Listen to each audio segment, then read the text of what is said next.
जय श्री राम, हर हर महादेव। मैं अधिवक्ता भागेश श्रीवास्तव पुनः आप लोग के समक्ष उपस्थित हूँ एक नया वीडियो लेकर। विषय है उत्तर प्रदेश जो चकबंदी अधिनियम 1953। यह वीडियो चकबंदी अधिनियम का आखिरी वीडियो है। इसके पहले भी मैंने 7 वीडियो अपलोड कर दिया है, उसको आप लोग ज़रूर देखें। उत्तर प्रदेश लोअर डिवीज़न से संबंधित प्री में कोई क्वेश्चन नहीं पूछा जाता है। मेंस के लिए जो भी क्वेश्चन बन सकते हैं उसको हमने अपलोड किया है। और उत्तर प्रदेश हायर जुडिशरी में प्री और मेंस दोनों में इसका बहुत ही इम्पॉर्टेंट है। चकबंदी अधिनियम तो है ही, बाकी के जितने भी लोकल लॉ हैं सबका एक अपना अपना इम्पॉर्टेंस है। तो विषय मेरा तो मेंस से ही संबंधित है इस वीडियो का, लेकिन इसमें प्री भी कवर कर ले रहा है। तो आशा है कि हमें आप इस वीडियो को देखकर ज़रूर लाभान्वित होंगे। और मेरा अनुरोध है कि इस वीडियो को अधिक से अधिक लोगों को शेयर करिए, लाइक भी करिए, सब्सक्राइब भी करिए तथा बेल आइकन पर क्लिक कर दीजिए, ताकि जब भी मैं कोई वीडियो अपलोड करूं आप लोग को तुरंत इसकी सूचना प्राप्त हो जाए। और इसके पश्चात मैं नया वीडियो बनाऊँगा, वो वीडियो अन्य लोकल लॉ से संबंधित होगा। पुनः बीच में समय मिलेगा तो एक वीडियो केस लॉ से संबंधित हर सब्जेक्ट पे बनाऊंगा। जैसे जो ये उत्तर प्रदेश जो चकबंदी अधिनियम से संबंधित जितने इम्पॉर्टेंट केसेज हैं उसके बारे में एक अलग वीडियो में बीच में समय मिलेगा तो ज़रूर बनाऊंगा। अब आते हैं हम लोग विषय पे। विषय है धारा 52 क। धारा 52 क में क्या है इसको देखना है। ये है चक मार्गों तथा चक गुलों के लिए विशेष व्यवस्था दी गई है।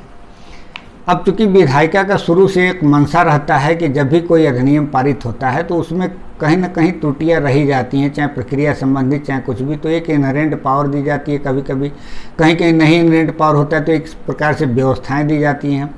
तो चकबंदी क्रियाओं को जब भी किसी कटक में लागू किया जाता है और धारा 52 के तहत उसको अंतिम रूप दे दिया जाता है, उसके बाद भी उस एरिया में यदि कोई ऐसा समस्या उत्पन्न हो जाता है कि चकमार्ग या तो है ही नहीं, या तो है तो पर्याप्त मात्रा में नहीं है, या चकगुल है नहीं या है तो पर्याप्त मात्रा में नहीं है, तो क्या 20 साल तक इसका इंतज़ार किया जाएगा?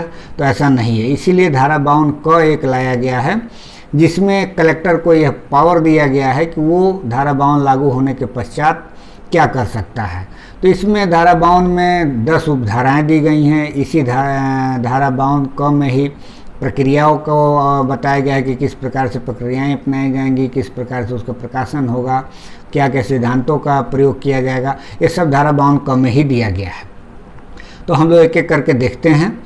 अब इसमें जो धारा 52 क का सब क्लास 1 है वो ये बताता है कि जब भी कभी धारा 52 लागू हो चुका रहता है उस कटक में, और उसके पश्चात यदि कलेक्टर को यह प्रतीत होता है कि उस कटक में जहां धारा 52 लागू हुआ है या तो पर्याप्त मात्रा में चकगुल या चकमार्ग है नहीं या है ही नहीं, तो उस कंडीशन में या यदि उस एरिया के जो जोतदार हैं, खातेदार हैं, उनमें से कम 10% जोतदार इस बात का भी आवेदन देते हैं कलेक्टर को 6 महीना के भीतर, धारा 52 लागू होने के 6 महीना के भीतर, कि श्रीमान मेरे इस कटक के एरिया में कोई चकमार्ग नहीं है या चकगुल नहीं है, या चकमार्ग या चकगुल है तो पर्याप्त मात्रा में नहीं है, इस प्रकार का अभिवादन देते हैं। तो धारा 52 के सब क्लास 2 में इस बात का प्रारूप तैयार करेगा और तैयार करने के पश्चात कलेक्टर उस एरिया में प्रकाशित करवाएगा कि इस चकगुल की या चकमार्ग की स्थिति क्या होनी चाहिए।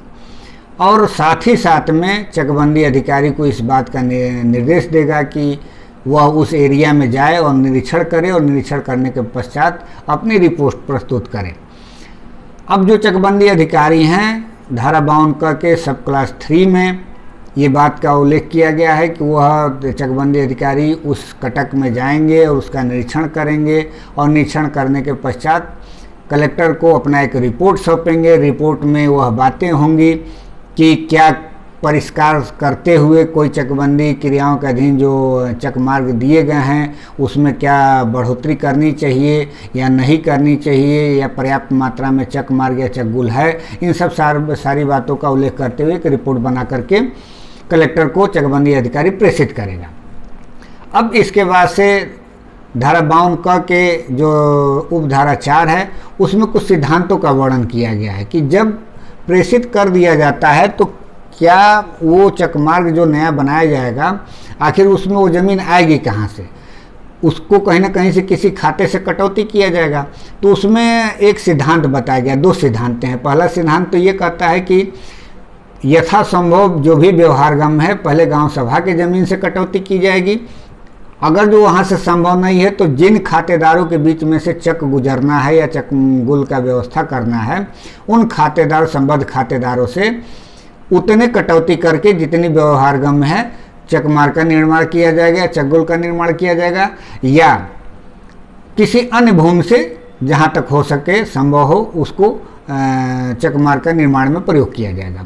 ये एक सिद्धांत की बात करता है। दूसरा सिद्धांत ये करता है, बताता है धारा 52 क के उपधारा 4 में ही कि जब भी कोई ऐसा निर्माण किया जाएगा तो कोशिश यही किया जाएगा कि जो धारा 23 के अधीन चकबंदी अंतिम रूप से चकबंदी योजना लागू किया गया है उसमें कम से कम व्यतिक्रम हो।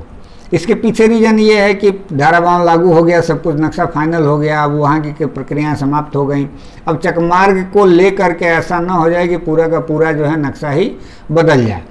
तो उसमें यही बात कहा गया है कि इन सिद्धांतों को ध्यान में रखा जाएगा कि कम से कम बदलाव करना पड़े। अब उसके बाद से ये हो जाने के बाद ये उपधारा 5 बताता है कि उपधारा 4 के अधीन तैयार की गई योजना का प्रारूप कटक में नियत रीति से प्रकाशित किया जाएगा। अब जब प्रकाशन हो जाएगा तो उसके बाद फिर ये कह रहा है धारा 52 क का उपधारा 6 कि योजना के प्रारूप से प्रभावित कोई व्यक्ति ऐसे प्रकाशन के दिनांक से 15 दिन के भीतर चकबंदी अधिकारी के पास लिखित रूप में आपत्ति कर सकता है। अब आपत्ति करने के बाद उपधारा 7 में बात कही गई है कि चकबंदी अधिकारी संबद्ध पक्षों को नोटिस देने के पश्चात सभी आपत्तियों का निस्तारण करेगा।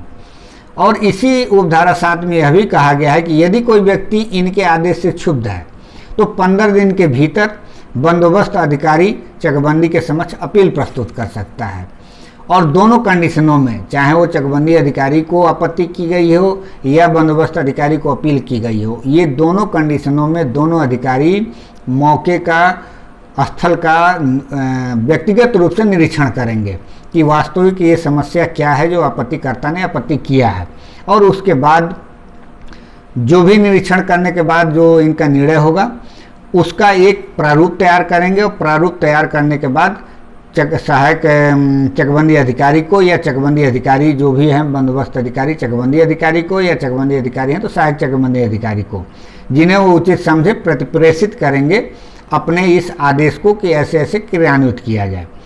और उसके बाद से धारा 52 क की उपधारा 8 में बात कही गई है कि यदि उपधारा 6 में निर्दिष्ट समय के भीतर कोई आपत्ति प्रस्तुत न की जाए या यदि ऐसी आपत्तियां प्रस्तुत की जाएं तो ऐसे परिष्कारों या परिवर्तनों के पश्चात जो उपधारा 7 के अधीन आपत्तियों तथा अपीलों पर दी गई आज्ञाओं को ध्यान में रखते हुए आवश्यक हो योजना की पुष्टि कर देगा। ये बंदोबस्त अधिकारी के लिए बात उपधारा 8 में कही गई है। इस बात की पुष्टि इसमें उपधारा 8 में बंदोबस्त अधिकारी करेगा। और इसके बाद उपधारा 9 में कही गई है, धारा 52 क के उपधारा 9 में, कि जो कुछ भी पुष्टिकृत की योजना है वो धारा 23 के अधीन जो अंतिम योजना तैयार किया गया है उसमें यथा संशोधन करते हुए अंतिम रूप दे दिया जाएगा। मतलब कि जो धारा 23 में हम लोगों ने पढ़ा था अंतिम योजना तैयार करने के बाद उसकी पुष्टि हो रही थी, तो उसी में जितने चकमार्ग को जिस रूप में नक्शा दिखाना है, जिस तरीके से खसरा खतौनी में अमेंडमेंट करना है, उस चीज़ को संशोधन करके अंतिम रूप दे दिया जाएगा उपधारा 9 में।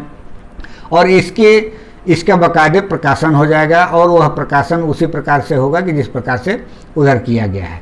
और इसके बाद जो सब क्लास 10 है उपधारा 10, धारा 52 क का उपधारा 10 जो है, इसमें ये बात कहा गया है कि जो कुछ भी कटौती किया जाएगा उस कटौती के संबंध में जो चकमार्ग और चकगुल बनाने के लिए जो भूमि की कटौती की जाएगी, ये माना जाएगा कि जो जोतदार या खातेदार का जो भूमि कटौती किया गया है वो सार्वजनिक प्रयोजनों के लिए किया गया है, जो धारा 8 क में दिया गया था।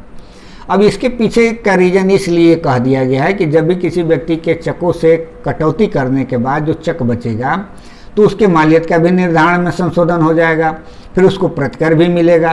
तो इन सब चीज़ों के लिए इसीलिए कहा दे रहा है कि धारा 52 क का जो धारा 10 है कि जो भी कटौती किया जाएगा उसको माना जाएगा कि सार्वजनिक प्रयोजनों के लिए कटौती किया गया है। क्योंकि जब भी कोई सार्वजनिक प्रयोजनों के लिए कटौती किया जाता है तो हम लोगों ने धारा 29 में पढ़ा था कि बाकायदा उसमें प्रतिकर मिलता है।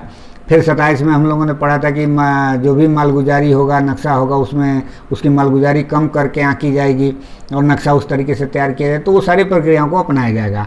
तो इस प्रकार से धारा 52 क में पूरी की पूरी प्रक्रियाओं की व्यवस्था की गई है कि जब भी धारा 52 लागू हो जाता है किसी एरिया में और फिर भी वो उस एरिया में कोई चकमार्ग की कमी रह जाती है या चकमार्ग है ही नहीं या कोई चकगुल या चकगुल से संबंधित कोई अपर्याप्तता है, तो वहाँ के जो जोतदार हैं वो या सुमोटो कलेक्टर इस बात की व्यवस्था कर सकता है। और व्यवस्था में जो जो प्रक्रियाएँ अपनाई जाती है वो धारा 52 क में दी गई हैं सब क्लास 10 तक में। इसको हम लोगों ने पढ़ा। हमें आशा है कि आप लोग को बात समझ में भी आई होगी और आप लोगों से आग्रह है कि एक बार बेयर एक्ट जरूर पढ़ें और मेरी इस वीडियो को अधिक से अधिक लोगों को शेयर करें ताकि किसी भी एक व्यक्ति को यदि लाभ पहुंच जाता है तो मेरा वीडियो बनाने का उद्देश्य सफल हो जाएगा। और इसके पश्चात मैं जो भी वीडियो बनाऊंगा वो किसी उत्तर प्रदेश लोकल लॉ के अन्य विषय से संबंधित होगा। मेरा आग्रह है कि मेरे सारे वीडियो को आप लोग देखते रहें। इस जो चकबंदी अधिनियम से संबंधित जो भी वीडियो बनाया गया है, अगर जो कोई व्यक्ति प्रैक्टिस में नहीं है या प्रैक्टिस में है तभी उसके लिए फ़ायदेमंद होगा इस वीडियो का, क्योंकि उस एरिया में यदि कोई चकबंदी क्रियाएं प्रचलन में हैं वर्तमान में तो इस वीडियो के माध्यम से उसको ज़्यादा सहजता होगी समझने में कि क्या क्या इसमें अपनाई जाती है प्रक्रिया और क्या क्या उसके अधिकारियों दायित्व हैं, अधिकारियों कर्तव्य हैं। तो इसके साथ ही मैं वीडियो को ज़्यादा लंबा न करते हुए आप लोगों से आग्रह करूंगा कि इस वीडियो को अधिक से अधिक शेयर करिए। तब तक के लिए धन्यवाद।